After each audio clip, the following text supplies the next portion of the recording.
साथियों नमस्कार। GS advance course में आपका स्वागत है।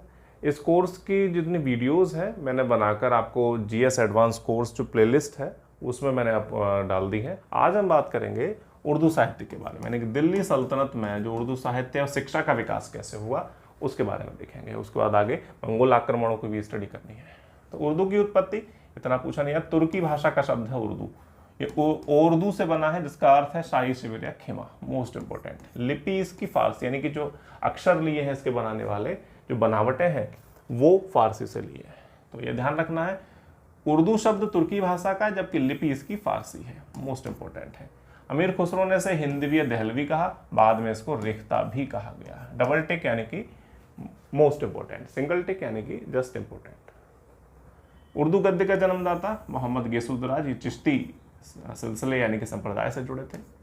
इनकी पुस्तक मिरानुल आशिकीन, और दक्कन में इसको सबसे पहले मानकीकृत भाषा बनी, यानी कि दक्कन में यानी कि दक्षिण भारत में सैनिकों के बीच में इसको एक अच्छे से लिखने में प्रयोग किया गया और माना गया कि हाँ ये बेहतरीन लैंग्वेज है। तो इस कारण इसको उर्दू को दक्षिण भारत में दक्कनी के नाम से भी जाना जाता है। उर्दू शायरी का जन्मदाता शमसुद्दीन वली दक्कनी, मोस्ट इम्पोर्टेंट। और इसने मोहम्मद शाह रंगीला को ये सब एक दीवान यानी काव्य संग्रह लिखा और उसको समर्पित किया। तो ये भी इम्पोर्टेंट है, लेकिन इतना विशेष नहीं है। केवल शायरी का जन्मदाता ही आपको यहाँ पता हो तो ज़्यादा ठीक है। इसके बाद अन्य कुछ तथ्य हैं, इनको आप देख लीजिए कि सिंध का इतिहास तारीख ताहिरी पुस्तक है, उसमें लिखा है बंगाल का इतिहास सिराजुल सतालीन में है, रियाजुल सतालीन में है, और गुजरात का सांख्यिकी और राजनीतिक इतिहास मिरात अहमदी, ये मोस्ट इम्पोर्टेंट है। इसमें आप गुजरात का मोस्ट इम्पोर्टेंट है, इसको आप याद रखेंगे, काफ़ी पूछा जाता है। करोना तुर्क का इतिहास पुस्तक है, इन्होंने लिखी है। ट्विलाइट इतना इम्पोर्टेंट यहाँ कुछ भी नहीं है, तो अभी फ़िलहाल ये बुक आप याद कर सकते हैं। और बंगाल के इतिहास का बस ये दो बहुत जीएस के पॉइंट ऑफ व्यू से।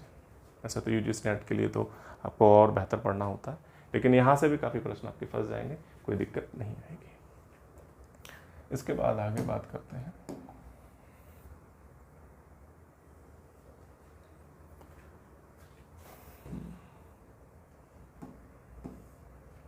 इसके बाद कुछ और पुस्तकें, कुछ और चीज़ें हैं, जैसे इसमें तुगलक डायनेस्टी आपको पता हो, सम एस्पेक्ट्स पुस्तक पता हो यह आती है, और life and condition of the people of Hindustan के अशरफ की पुस्तक, और इतना यहाँ नहीं आता। मधुमालती मंझन ये आता है, चित्रावली, रसकौमुदी राघवोध, और ये बारह मासा और पद्मावती कथा, हदी विद्या धर्म, सांची होनम्मा। हदी बदया धर्म, पतिव्रता स्त्रियों का जो धर्म है वो सांची होनम्मा ने लिखी है, मैसूर की है, मोस्ट इंपोर्टेंट है।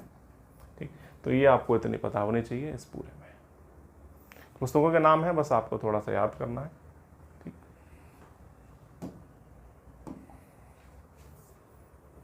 इसके बाद अब बात करते हैं शिक्षा के विकास की, यानी कि दिल्ली सल्तनत में शिक्षा का विकास किस तरीके से हुआ, उसमें क्या इंपॉर्टेंट चीज़ें हैं।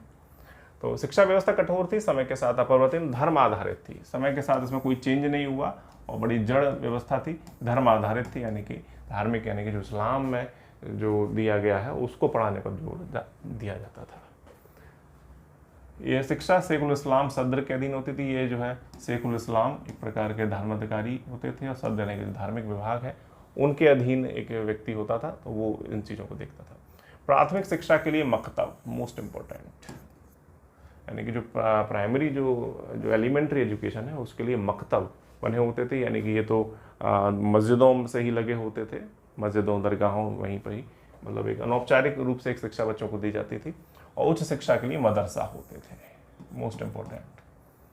दोनों में निःशुल्क और मौखिक शिक्षा दी जाती थी। मकतब ज़्यादातर मस्जिद, खानका, दरगाह इन सभी से जुड़े होते थे। कोई मतलब पर्टिकुलर कोई बिल्डिंग इनके लिए नहीं होती थी, बस ये इन्हीं में ही कुछ जो इन्हीं संस्थाओं से जुड़े हुए जो व्यक्ति होते थे वही अनौपचारिक रूप से बच्चों को लेकर बैठ जाते थे और पढ़ाते थे। शिक्षा का माध्यम इस स्तर पर फारसी था। मदरसे सामान्यतः राजकीय अनुदान से चलते थे, एक अलग बिल्डिंग अच्छी से बनी होती थी, आवासीय होते थे, विदेशी शिक्षक भी यहाँ से आते थे और इनका माध्यम जो पढ़ने का था वो अरबी था। ये मोस्ट इम्पोर्टेंट है। इसके बाद में मध्यकाल में मदरसे मुख्य रूप से मुस्लिम धर्मशास्त्र और इसके विशाल साहित्य, इतना इम्पोर्टेंट नहीं है। इसके बाद परीक्षा की कोई प्रणाली इतनी निश्चित नहीं है इस काल में। अतालिक, छात्रों के लिए व्यक्तिगत जो अध्यापक पर्सनल टीचर होते थे जो घरों पे पढ़ाते थे, अतालिक बोलते थे जिनको, इम्पोर्टेंट है। शिक्षा का केंद्र इतना नहीं। स्त्रियों की शिक्षा दयनीय अवस्था में थी, इसको आप रख सकते हैं तैयारी के लिए। तो यहाँ इतना देख लीजिए जो आपको बताया है, डबल टिक सिंगल टिक। इसके बाद अब बात करेंगे यहाँ जिस प्रकार से हमारे हिंदू धर्म में विद्यारंभ एक संस्कार होता है, इसी प्रकार से इस्लाम धर्म में भी शिक्षा स्टार्ट करने के लिए बिस्मिल्लाह खानी की रस्म होती है, जो बच्चे के 4 वर्ष 4 माह 4 दिन की आयु पूरी होने पर आयोजित की जाती है। ठीक, और इसी तरीके से जैसे हमारे यहाँ हिंदुओं में समावर्तन संस्कार होता है, उसी प्रकार से इस्लाम में दस्तरबंदी यानी कि पगड़ी बांधने की एक प्रक्रिया होती है।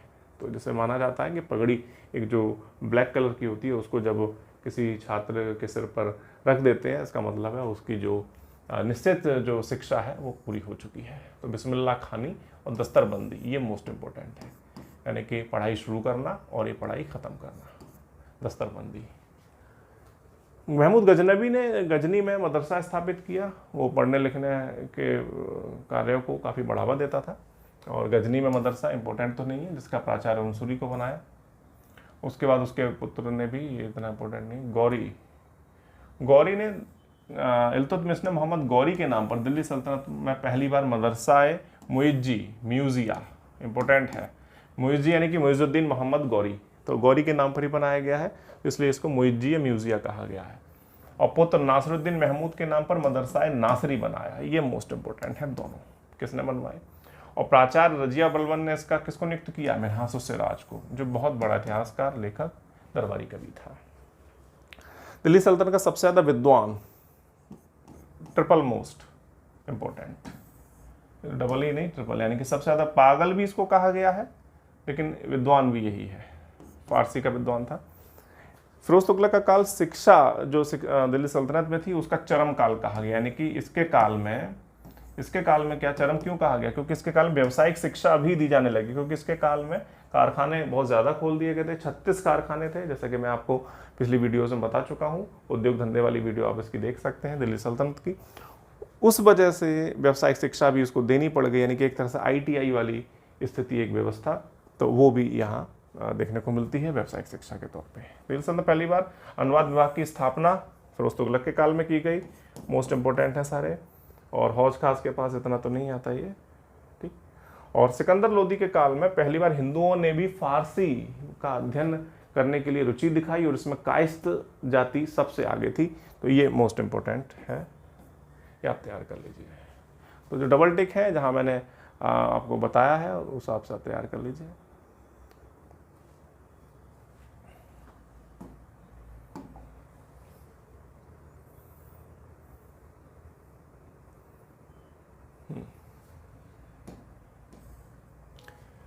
कायस्थों के बारे में जैसे मैंने बताया कि फारसी भाषा सीखने के लिए हिंदुओं में सबसे पहले लालायत एक जाति इसने सीखी और प्रशासन में सहयोग भी किया। इतना इम्पोर्टेंट नहीं है, कश्मीर के नौशेरा में भी इतना गणित को इल्म रियाजी कहा जाता है। GS के पॉइंट ऑफ व्यू से मैं आपको बता रहा हूँ, UGC नेट असिस्टेंट प्रोफेसर वाले छात्र वो सारा तैयार करेंगे, उनके लिए कोई भी छूट नहीं है। दर्शन को वसूल कलाम, न्याय शास्त्र तैयार कीजिए, यानी कि न्याय शास्त्र को दिल्ली सल्तनत में क्या कहा जाता था, इल्म फ़िक़्ह है। फरंगी महल मदरसा जो लखनऊ में, इसके लिए बहुत प्रसिद्ध है, प्रश्न भी आ चुका है। व्याकरण, इतिहास को तारीख कहा जाता है। कुरान के शब्दों का सही उच्चारण इल्म कीरत कहा जाता है। दर्शन शास्त्र और तर्क शास्त्र का जो विद्वान होता है वो फाजिल कहा जाता है। धर्मशास्त्र का जो विद्वान है वो आलिम कहा जाता है। साहित्य का विद्वान काबिल कहा जाता है। ये मोस्ट इम्पोर्टेंट है, फाजिल, आलिम, काबिल, ठीक। और हिंदुओं को प्राथमिक शिक्षा पाठशाला या चाट में दी जाती थी। इनके जो शिक्षा के क्षेत्र जो जगह थी उनको बोलते थे। उच्च शिक्षा टोल, गुरुकुल, चतुष्पदी, मठ, चौपाटी में दी जाती थी। हालांकि इतना इम्पोर्टेंट नहीं है, शिक्षा इनकी धर्मनिरपेक्ष होती थी, जबकि इस्लामिक शिक्षा धर्माधारित थी। तो ये इम्पोर्टेंट है जो उनको मैंने टिक कर दिया है, एक बार आप इनको देख लें, याद करें।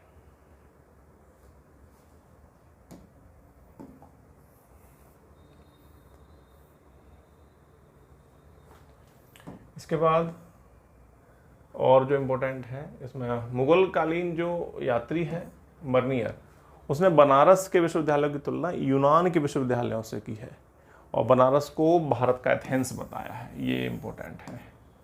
नोट से पेयर में एक लाइन आती है, ये एक अबू माशर नाम का व्यक्ति है, ये आप तैयार करें केवल, जो ज्योतिष विद्या में निपुण था और भारत में 10 वर्ष की अवधि तक रहा और बनारस में इसने शिक्षा ज्योतिष शास्त्र की ग्रहण की। अबू माशर, ये आपको पता होना चाहिए। कश्मीर की स्थानीय जो वर्णमाला है उसको सिद्ध मातृका कहते हैं। ठीक, तो और इतना इम्पोर्टेंट नहीं है, तो इस यहाँ पर इतना इम्पोर्टेंट है वो आप तैयार कर लीजिए और विशेष उसमें कुछ नहीं है। तो साथियों, जो उर्दू साहित्य जो शेष रह गया था फारसी साहित्य के बाद, उर्दू साहित्य और शिक्षा का विकास दिल्ली सल्तनत में, वो आपको इस वीडियो में बताया गया। अगली वीडियो में हम बात करेंगे स्थापत्य कला की, कि दिल्ली सल्तनत में स्थापत्य का क्या रूप था, क्या स्वरूप था। तो साथियों, आपको जीएस एडवांस कोर्स कैसा लगा आप हमें ज़रूर बताएं, और आपका कोई सुझाव है, कोई प्रश्न है तो अपने कमेंट बॉक्स में लिख भेजें। धन्यवाद।